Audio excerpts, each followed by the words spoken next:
right, so today we are in Fort Drum, New York. I wanted to come check out a museum that I've always heard about and always wanted to see, and that is the museum to the 10th Mountain Division here at Fort Drum. And there's a lot of cool stuff in here. It is an extremely cool museum, kind of off the hidden path a little bit. Not a lot of people even realize this is here, but this is a museum you definitely want to put on your bucket list to come see. So right now I'm standing in the bathroom of the Fort Drum Museum, and yes, you heard me right, the bathroom. Well, I've never seen this. So there's the urinal, and while you're doing your business, you can still learn history about how they built urine soakage pits with pipe urinals, especially overseas. And what? And then if you come over to the toilet itself, well, while you're doing your business, you can learn about why or how you get rid of your poop. Everybody poops.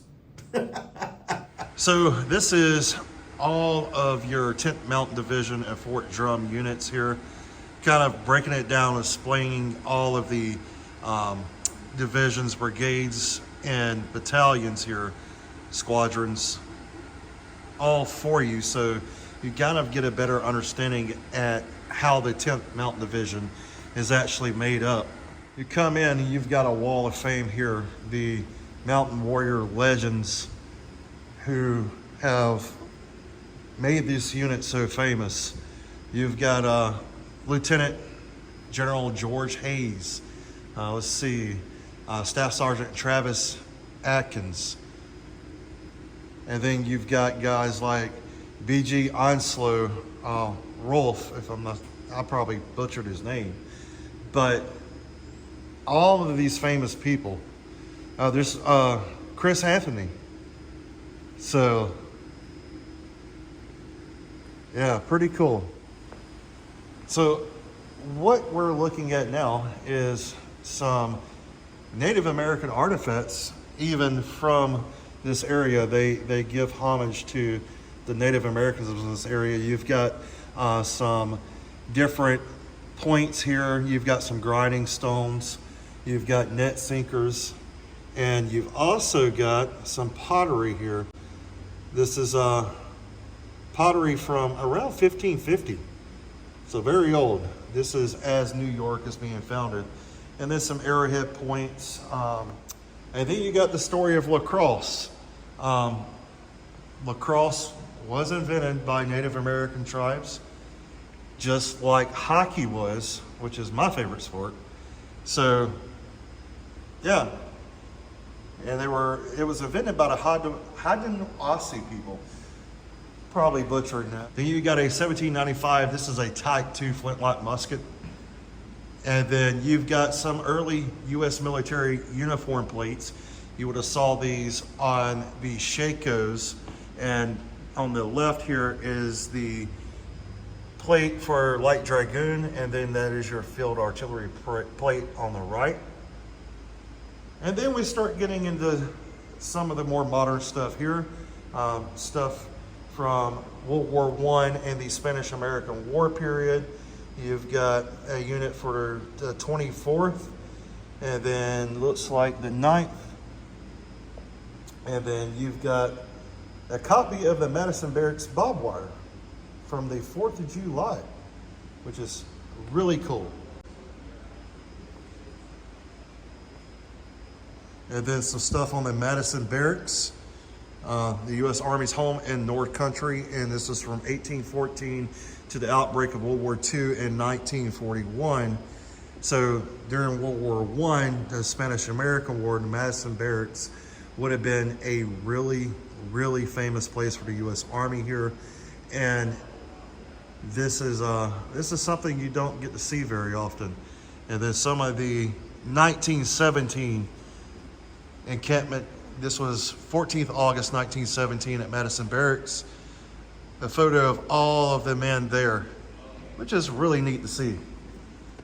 And anywhere we go, you know, my favorite thing to see is the guns.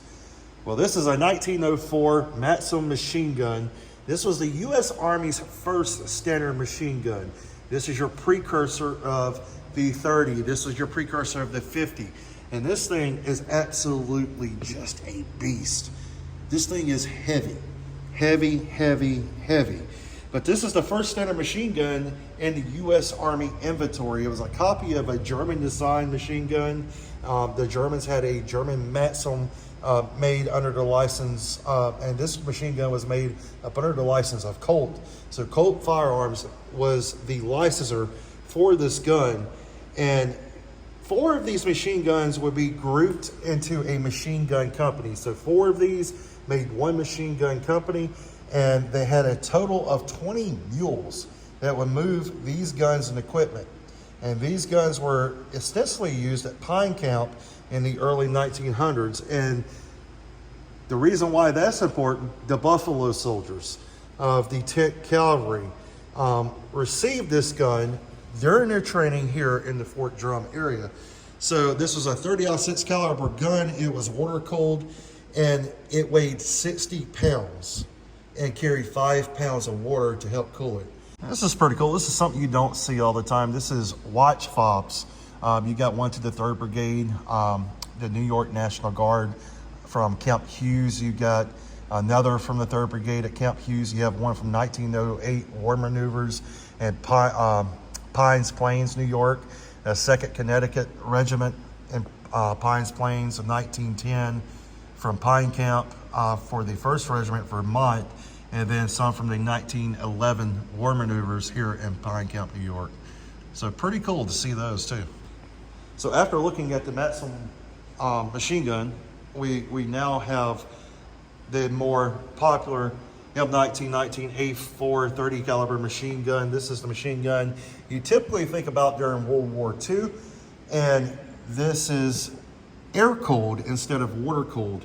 And this is the weapon you think of now when you think about World War II training. So there you go. So here's a look at the first Army shoulder sleeve insignia. I have an original one of these in my collection. And the first Army served as the overall headquarters for the 1935 maneuvers. So here you have what they would have looked like during that time period with the Doughboy helmet. This would be your Springfield ammo pouches here. And then, of course, the wool shirt, wool trousers with the leggings and the rough outs. And these were the early shoes worn in World War II. So when we talk about type 1, type 2 rough outs, this is what you're talking about here. And this was in 1935. This is M Company of the 181st Infantry Battalion. And then you have a pair of officer's riding boots that an officer would have worn. And then some information on the 1935 First Army maneuvers here in Pine Camp, New York. And these are maps and photographs depicting of what was going on at that time here. And these are copies of original photographs of the 1935 maneuvers. These are New York National Guardsmen as they're climbing out of the sand and pushing over the top in a mimic warfare on the 20th of August, 1935. And then you got some foreign officers who are actually watching everything that's going on. And then you've got some umpires who's directing car radio or a radio car during an exercise, artillery units, they're refueling everything from a truck. Then you have F Company of the 67th Infantry. This is a Christie tank, otherwise known as Cyclone, during the 1935 war maneuvers at Pine Camp, New York. So there's a soldier on top of Cyclone. And then here's copies of the count of the 1941 construction. And then you've got photos of Pine Camp being constructed in 1941. This is of the Women's Army Corps. This is one of their summer uniforms. You got some more 4th Armored Division items here. 4th Armored Division, Pine Camp, New York, Sweetheart pillowcase. And this is B Company of the 754th Tank Battalion. This is 29 September 1941. Then you've got some of the insignias. I've got one or two of these in my collection. And then you've got the Pine Camp, New York souvenir banner there. 4th Armored Division matchbook. And you guys may recognize this. This is the Browning BAR. This is a rifle I absolutely hate because I thought I loved it until I held one and carried one, and this thing is stupidly heavy and just to me makes no point. It is made as a trench clearer, and it was not made to be fired from your shoulder. Even though you can do so, you don't want to do it. Trust me, I did it and it's not fun. So you've got some POW information here from New York. So you've got a prisoner of war jacket here that POWs would have worn during 1944 to 1946. And in 1943, there was a requirement that all coats, shirts, blouses, and jackets had to be marked on the back with the letters PW. And it had to be 6 inches high. And this was common through all PW camps. And this is some of the things that some of the POWs would make on their spare time. This is a barrel chair and pillow, so a chair made out of a barrel. And then some rings. So some pretty cool information on German prisoners of war. And then you have some Italian service units here as well. Some of their uniforms, which is pretty neat to see in itself. Then you've got some really neat items here. This is an Irving Stle field jacket. So troops, Irving Stle was a member of the 603rd Camouflage Engineers, went into 23rd Special Troops, and I've actually never heard of that. So I definitely want to look that up now. But Stle was born in New York City on November 19, 1919. After graduating from high school, he attended college for at least 2 years and worked as an advertising artist, a natural fit for his future role in the 603rd Camouflage Engineers. And he enlisted on the 22nd February 1943 and was discharged of the rank of T5 and 45. After the war, he returned to the advertising career in New York City. The largest unit in the Ghost Army, the 603rd Camouflage Engineers, handled visual deception using an array of inflatable rubber tanks, trucks, artillery, and jeeps to create an deceptive visual for the enemy. Okay, so what this was the unit who, at the start of the D-Day invasion, as Normandy is being planned, they would have these inflatable tanks, different inflatable things to make it appear to the German army and make them believe they're in one place instead of planning what they were planning to do for the 6th June 1944. So that is what the 603rd Camouflage Engineers did. New one on me, never knew that, what unit actually did that. So this is pretty cool. This is one of those inflatable British dummy tanks, and this was used in Italy in 1944. So yeah, that is really neat. That is new information that I have learned along with you guys. So yeah, pretty cool. Got some really cool artifacts here. Yeah, that's really neat. And then as we move on, you've got stuff from Camp Drum here. You've got original U.S. Army stove there. That's how you would cook. I actually have one of those, and they're pretty neat. But this is a painting of Lieutenant Hugh Drum, who Camp Drum is named after. And yeah, you've got some artillery rounds. You've got information on Camp Drum as a National Guard and Reserve training base in 1946 to 1984. So you've got some of the more modern stuff. The Israeli B-3000 rocket launcher. That thing right there is just bad looking, isn't it? So a lot of cool information on helicopters, the UH-1 Huey. You've got some of the L-19 Bird Dog aircraft. And this was at Camp Drum in 1958. So really cool. There's a paratrooper from the 505th and Winterfield equipment. He awaits a pre-jump inspection during Operation Snowdrop, which occurred in 1948. So pretty cool information. And then as we move on, we start to see stuff on the 10th Mountain Division itself.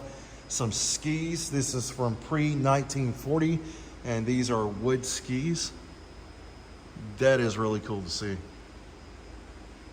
And then you've got a Japanese non-commissioned officer sword. This is a Type 95. It's called a Shin Gonto. And this was some of the items that was highly desired from the American troops when they captured Japanese soldiers. And here's a Japanese field jacket here. You can see the Japanese markings. And it's a pretty nice looking jacket, actually. And then you have some more artifacts here. This is from Camp Hell in Colorado. And you've got a Camp Hell sweetheart pillow, some photos from Camp Hell on the backdrop here. You've got another one of the U.S. Army field stoves there. Some ration containers that the Mountain Division would have used. Some of their training manuals. So you've got operations in snow and extreme cold, mountain operations, a practical handbook for mountain operations, pack transportation, which kind of tells you how to pack your pack, how to make your pack usable on your body during your marches and hikes, and then some original Mountain Division shoes there with the cleated bottoms. And this is talking about the creation of the 10th Mountain Division during World War II and their trainings. Now, one of the things that the curator here at the museum pointed out to me that he said it would be really neat to highlight in this museum is this emblem on the Camp Hell Information Handbook of the panda on snow skis. This was created by a Japanese-American soldier, and recently this emblem became famous because of a football game. And they are doing research now. They've actually think they may have pinpointed that they got a lot of information on the soldier who actually drew the emblem of this. He was a Japanese-American soldier that served during World War II. He was wounded. He was a Silver Star recipient. Well, they pinpointed some of his paperwork out in California, and within that paperwork, they think they actually have a copy of this original drawing that he made of this emblem. And this emblem has been made famous here recently. So that is pretty cool to see the emblem on a handbook and then be able to trace its original origins. And then you've got some training books from Camp Hell, Colorado, Camp Swift, Texas. Another book from Camp Swift, Texas. This is what's known as a souvenir guide booklet. And you will have those. You have some original 10th Mountain sleeve insignias. I need to get one of those one day. I've really wanted one of those for a long time. I need to pick one up. So, and then you've got the this is a M29 Weasel, if I'm not mistaken. And this was used to support the Winter Olympic Games in 1960 as well. I did not know they used weasels in the 1960 games. So that is that's a cool fact. And I'm going to show you some of the winter clothing of the 10th Mountain Division as they would have used these during World War II. Of course, you got the Barracks cap, the M1 helmet, and then you've got a mask for your face to protect you from frostbite and the brutal wind. And then you've got some stuff that the 10th Mountain Division would have to use for different things, like their boots, their ski wax. They would have to wax their skis. And then you've got some of the tools they would use, ice picks, goggles, and then some of the mittens and gaiters and the ice cleats. And then you've got their jacket, their looks like almost like a version of M1943 pants, but something a little bit different. Your winter parkas, your wool shirts, your overcoat, and a wool vest. But what I really want to point out here is something else the curator here pointing this out to. A lot of new information I had never heard of before, did not know, because my knowledge of the 10th Mountain Division isn't the greatest in the world. But he taught me something that was very interesting. So during World War II, they started out with These types of boots, if you look at the bottom of this boot, it's all rubber. It's got kind of metal, almost like screws in here. That's help, you know, in order to help you grip as you're climbing, as you're hiking. And the problem with that is it created sparks. They're leather, they're not very comfortable. They don't give a whole lot. And if you could see the boot with the ice cleats on them, I mean, that's just solid leather. So that's not very comfortable, and it's not very practical. It makes a lot of noise. It creates sparks, and it doesn't really conceal you from the enemy too well. So what they wound up doing is they came out with a rubber sole boot. And the 10th Mountain Division was the first troops to receive the rubber sole boots. And as you can tell, it's got a lot of grip on it. It is quiet. It is not creating a spark, and it's more comfortable. So that is a pretty cool fact that the 10th Mountain Division was the first troops to receive the rubber sole boots, which is pretty cool. Then we go to one of my favorite parts, and that's talking about guns, grenades, machine guns, and more guns. So here you have some German binoculars. You have a Pittman hammer and pittons, which have been used by the 10th Mountain Division to climb. You've got a German K98K. You've got a US M1 Garand, my favorite rifle of all time. I could never have too many of those. You've got Major Robert Crumb's riding crop, which is pretty cool. You've got a German stick grenade. You have the German machine gun here. This is the MG42. You have a US M1 carbine. This is the German Berkmann's mountain cap. And you can see the Edelweiss on the side there. Pretty neat. I've always wanted the original Edelweiss. Then you've got First Lieutenant John Krieg, who you've got some of his medals there. He's very famous. Look him up. I'm not gonna make the video too loud by getting into his history, but he is one of 5 World War II recipients of the Distinguished Service Cross in the 10th Mountain Division. He has a very cool story. This is an Italian mountain troop Alpini cap, and these were really cool to see and very elaborate caps. You've got a US M1 60 millimeter mortar. You've got an Italian captured 81 millimeter mortar sight. You've got Private First Class Robert Gustafsson, and this is his Bible. He was a member of the 87th Mountain Infantry, and he was killed in action on the 16th of April, 1945. So he was one of the soldiers that didn't make it home. You got a US M1A1 Thompson machine gun. You probably recognize that. If you're not familiar with World War II history, this is your gangster gun. Just added a drum mag on the bottom. The German MP40, I actually have one of these. Love it. The US M1911 pistol. This is a US M1 helmet and the German Stahlhelm. And I can't really tell what version of the Stahlhelm that is. Maybe a M43, not really for sure. You've got photos of the 86th Mountain Infantry Regiment. This is in Lake Guardia on 26 April 1945. You've got a German P08 Luger and the 10th Mountaineers booklet. So yeah, a lot of cool things in this museum. A lot of soldiers highlighted here. There's a Purple Heart. This belonged to Corporal James Hartwell. He was in Italy. Didn't make it home. You've got some 10th Mountain Division Sweetheart pillows here from Germany in 1955, 1958. 1951 field jacket, the 10th Infantry Division, Korea, the Forgotten War.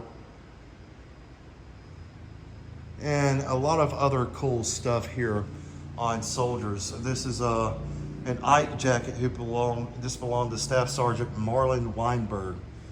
He was in the 1st Battalion, 85th Mountain Infantry Regiment, 10th Mountain Division during World War II.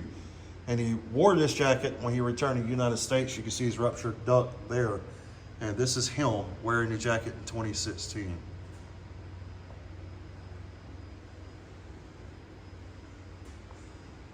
This is Harold McCaffrey. He was a veteran of L Company 85th Mountain Division. And this is in Lake Placid, New York in 2020. So all kinds of cool information here. And we've shown you a lot of this museum. It carries through Korea, Vietnam, the Gulf War, the wars for Operation Enduring Freedom, and even till today. And you've got all kinds of stuff here highlighting that, and then the air divisions here. So there's a lot of things here you could come see. I can't show you everything because this video would be entirely too long, a lot longer than what it is now. But I highly urge you guys to come here, see this museum. Here, there's all kinds of stuff bought back from members of the 10th Mountain Division. Kind of like this gun here. This is a British Lee Enfield rifle used by some of the insurgents and some Afghans overseas. They repurpose these weapons even modernly. And this behemoth of a thing is a Russian 12.7 millimeter heavy machine gun known as the DSHK 3846. That thing is an absolute beast, still being used today. And then here is one of your multi-mission explosive ordnance disposal robots for you guys that liked the movie where they did all that. I can't remember the name of it. Well, this is the Hurt Locker. There you go. This is kind of the robots they use to do that. Well, they're still using these overseas. It's not just a movie prop. And then some snowshoes through the ages. Some of the early snowshoes all the way to the modern snowshoes, as well as the skis. So pretty cool. So from the outside, this museum does not look very big, but when you walk in here, this place is massive, and there's a lot of cool information in here. And there's a lot of tributes to a lot of different of the men, a lot of people who served, a lot of the soldiers who served with the 10th Mountain Division and other units in here. Here's a Medal of Honor right here. So I'm not going to show you everything because I want you to be able to come and see something for yourself. And if I showed you the entire museum, well, why would you come here when you could just watch this episode? So yeah, we're going to leave some things out. You guys come see this museum for yourself, because trust me, it's worth everything that you pay to get in, which is absolutely nothing. So you have no reason not to come here and see it, because money is not the option. So from here at the 10th Mountain Division Museum in Fort Drum, well, come visit this awesome place. There's a lot of stuff I left out to see for yourself. Till next time on our next adventure, keep preserving history. Stay safe. We'll see you on the next episode from here in New York.